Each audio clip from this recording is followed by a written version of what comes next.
What's going on, Master Duel fans? James here again. At the time recording that this video is getting posted, Season 27 is now over. And to honor the end of the season, I'm going to showcase you guys a unique pure Rikka deck profile for you guys throughout the course of the ranked duel season. So before we get things started, you guys know the drill. Be sure to like, comment, subscribe, and share. You guys know the good stuff. So, the Rikka monster ratios. 3 Petal, 1 Primula, 3 Princess, 2 Mudan, 1 Snowdrop. When it comes to the ratio of Rikkas, I find it very consistent because I really want to see either Petal or Princess in terms of how to start a board. So that way, depends on how many extenders I have, I basically get to just pop off. So Petal is the one I want to see the most. So Petal, Snowdrop, with the help of the hand effect specifically. If I use the effects of Petal's on-field effect and Snowdrop's hand effect, I am only locked into plants for the rest of the turn. Same thing with special summoning Princess from the hand, locked into plants.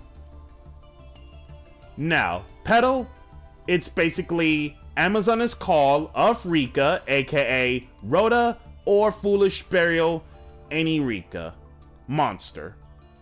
And then during the end phase, or well, opponent's end phase specifically, while this card's in your graveyard, if I control no monsters or all my monsters are plants, that's free special. And then Primula, she's only there for level modulation, and the free special summon for Primula definitely comes up comes up a lot, doesn't come up a lot if I'm able to keep on tributing so much just to get Primula out of their hand for the free special. And then she's only there for, again, level modulation for rank 4/rank 6 XZ plays like it's meant to do, mostly plants. 3 Princess cards nuts because aside from the free special basic, the only time the monster negate effect comes up is basically where if you happen to control a Rikka, Princess shuffles herself into the deck as one part of the cost.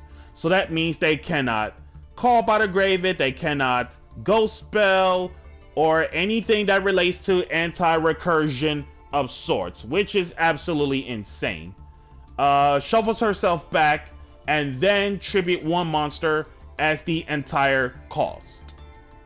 Normally a plant I control, otherwise if I have to field spell, which we get into, this lets you tribute unaudible boards, which is nice. And then 2 Mudan, that is your extender by tributing a plant normally, and then she's the shadows of Rikka spell traps. And then for the rest of the Rikka spells and traps, 3 Glamour. Well, I'll shine on the glossed out Glamour. This is basically your Rhoda for Rikka. It doesn't matter what level it is, only if you decide not to tribute a monster. But if you do decide to tribute a plant for that, then that basically means your only targets in this list would be Princess and Primula, since both Primula and Princess are level 4 plants, which enables Primula to get that free special out the gate. And then 2 Concon, the heart and soul of the deck. This does so much value. So aside from controlling a Rikka to set a Rikka spell trap, and of course that's another one of the lockout cards in terms of special summon except plants. But the Heart and Soul effect is anytime I activate cards or effects that involve tributing plants, I can just outright tribute my opponent's monsters. So basically, Princess shuffle herself back and tribute one of their monsters, or Mudan tribute one of their monsters so that I get the Spell Trap Search, or Snowdrop tribute one of their monsters and I special herself and another plant from the hand. Basically, Con does it all for free.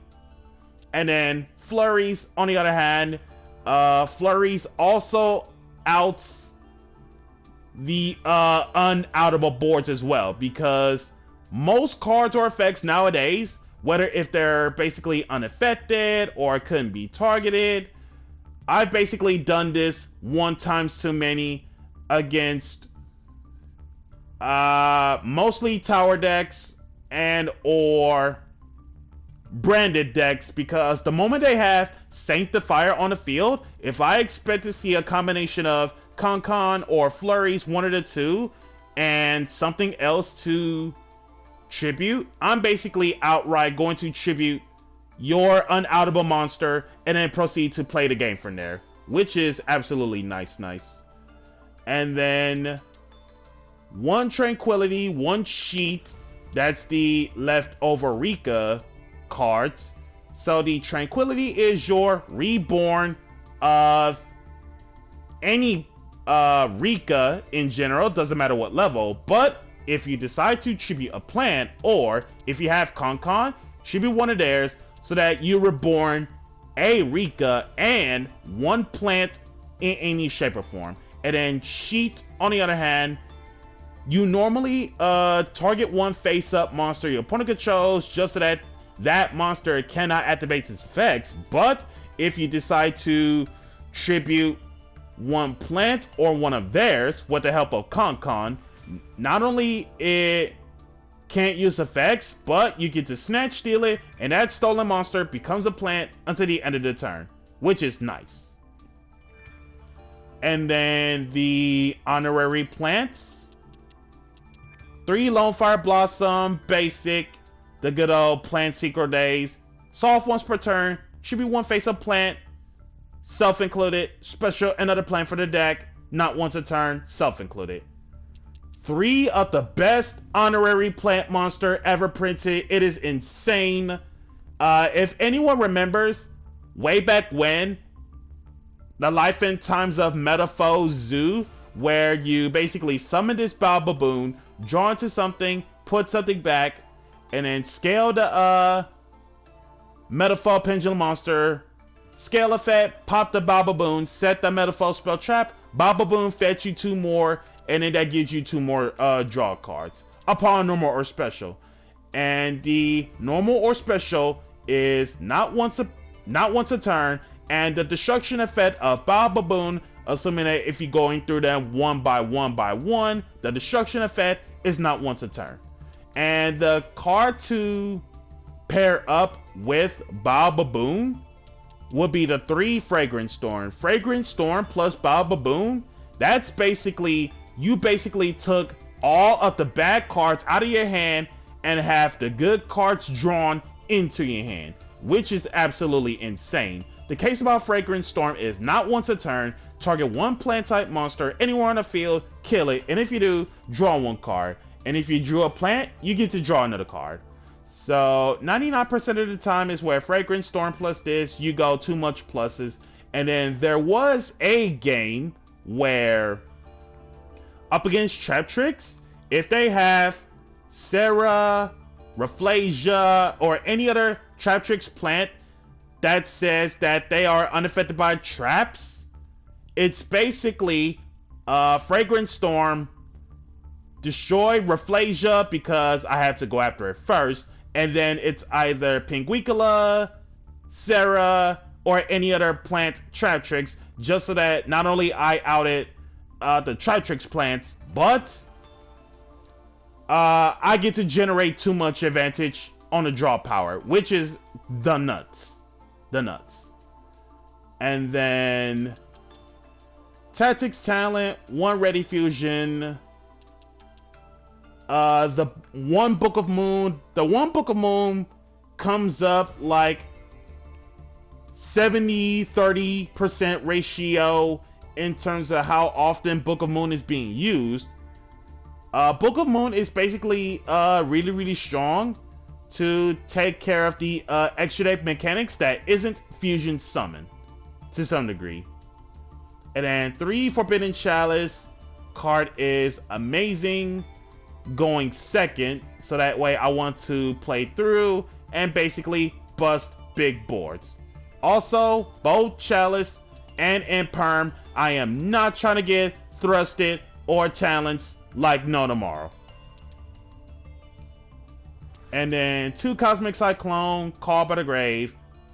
Blizzard, the one Blizzard comes up a lot because when it comes to board breaking spells that isn't super poly, this enables me to keep my board presence at bay, just so that if the opponent can get through at least a minimum of 2 to almost 4 negates, if I have the insane setup, then it's basically opponent couldn't do much after that.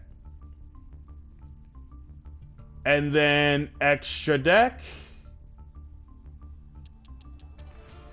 Rose Spectre done, level 6 plant, courtesy of Ready Fusion, and this also can be an Exene material for the sake of Kanzashi, which of course, Kanzashi, Strenna, and Teardrop, the basic of the 3 Rikka Queens, are one-ofs. Strenna is the one you want to make the most, so that way you want to tutor out literally any rank 5 or higher plant Xyzs, as long as you have a Xyz material under Strenna. And then the saving grace of Kanzashi and or the reborn effect has not come up at all. But at the same time, Kanzashi is only there because big beat stick. Same goes for Teardrop being the biggest beat stick of the Rikkas. And what's even more cooler is that when it comes to Teardrop, a quick effect, if it only has plant test material, which 100% of the time you'll always have that, you'll end up tributing one of their monsters on your opponent's turn, which is absolutely nice. But most cases, generically, you normally use Teardrop on your turn if it's not plant focused. But if it is, you get to have Teardrop's detach effect be used as a quick effect at all times. And then every single time a tribute happens, extra 200 per until the end of the turn, which is nice. And then for Strenna's rank 5 or higher plant Xyz targets, aside from Teardrop and or Kanzashi, which we knew about, you got Aurea, Queen of the Nights, and Sacred Tree Beast Hyperion. Aside from the Kanzashi as mentioned earlier, or Teardrop as mentioned earlier, all 3 have their perfect usages, whether if it's going second specifically for Aurea, or going first for the Hyperion lines. And then going first for Hyperion, most of the times we have the monster negate, but if we somehow have a spell in the graveyard with a spell for me to use, I can have Hyperion absorb a spell, just so that not only we have a monster negate, but spell negate as well. But when it comes to spell negates, out of all the things to hit in one of the key matches, Hyperion hitting Branded Fusion is an absolute must, which is crucial. And then Aurea, card is absolutely cracked. I don't know why. Aurea, for some reason, it is a plant of all things and not a winged beast, but what can you do about that? So, the way how games go for going second when it comes to Aurea, you basically get to send a plant with a level from your hand or field to the graveyard, so that way you get to look at your deck and stack it, rearrange it in any order you wish to. And then when it comes to the excavation, it doesn't target or destroy bounce cards back equal to the number of plants excavated, which is absolutely insane. And this is how I was able to broke boards going second with Aurea. Card is absolutely insane. And then Queen of the Night, on the other hand, Queen of the Night comes up like 25% of the time, but at the same time, she's only there for either locking up your opponent's set spell traps, so she's basically the OG Shangri-Era in terms of no activating that set spell traps. Well, I wouldn't necessarily say Shangri-Era, but it's more of a Fire Formation Gyoku type of an effect. You guys know what I mean. And the funny part is about the Fire Formation Gyoku effect of Queen of the Night, aka the first effect, it is actually a quick effect. So that basically means unless if that set happens to be a quick play or a trap of any kind, if you happen to lock up a normal set spell on your opponent's turn, that set normal spell card can't be activated and it's basically stuck. And then the secondary effect of the Book of Moon for plants never came up at all. And then the last effect of gaining the extra 300 to any monster on the field can be quite relevant in case, for some reason, if I can't close out games a whole lot, I can just have Queen either get herself or one monster boosted by 300 just so that I'm able to calculate to kill off my opponent either this turn or next turn tops. And then Baromet, the Sacred Sheep Shrub. This card comes up like once or twice throughout the whole entire ranked duels, maybe more, who knows.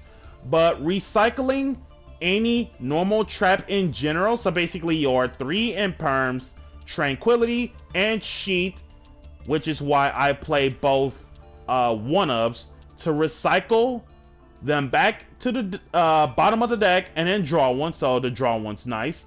And then if a normal trap triggers, this detaches one and then lets you special one level 4 monster from the hand, and it doesn't matter what level 4 monster in general, which is nice. And then Black Shipacorn, it's a plant, which is nice. The Burn 1000 can come up quite half the time, but at the same time it's where you won't even get to attack. But basically Black Ship is there to close out games a whole lot. And then Aromatherapy Jasmine, basic. We all know what's up with Jasmine for one. Area, despite the fact that Area was only made one time, Area was only came up because in case if Area was destroyed, in terms of searching a water with 15 or less defense, you have Petal and Princess. So Petal, Princess are the real targets in terms of Area's destruction.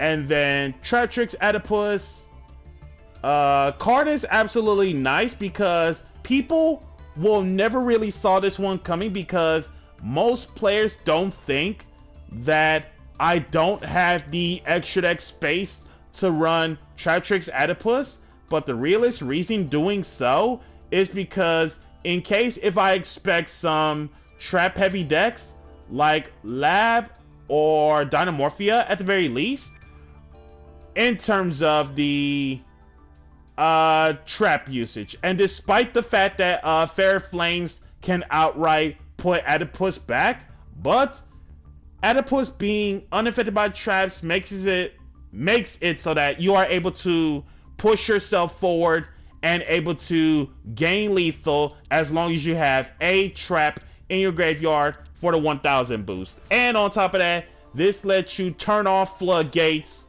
and you don't necessarily have to really pop anything unless you're trying to go for game. And if you're truly going for game, you basically get rid of the monster, put up the numbers as in special summon the monsters, get the math done, and then you just get things going. And then Underworld Goddess, she either never made at all or was only made one time. But if she was never made throughout the whole course of the season, she's actually only there only because in case if I spam out so many monsters on the field without getting into plant lot, this lets me enable to go into Underworld Goddess just so that I'm able to put my opponents on pressure. And then the two extra deck monsters I did not make at all, Tratrix Alamaris and Miss Starboy. One of those two cards is definitely gonna get cut for Sylvan Princess Sprite. So if I'm able to pull it up, between Tratrix Alamaris and Miss Starboy, one of those two is gonna get cut for Princess Sprite. And if I were to switch up one of the two for Princess Sprite, the idea was, depends on how many leftover spells and traps in the deck, it's basically a 70/30% chance of pulling out a spell trap the way you want to see in terms of Princess Sprite.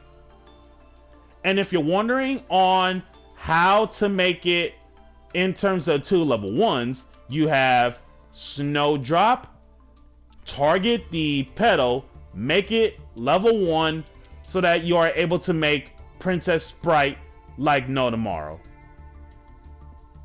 So again, between Alamaris or Miss Starboy, one of those two is going to get cut for the Princess Sprite. With that being said, this is James Polk on Season 27 of Rikka's.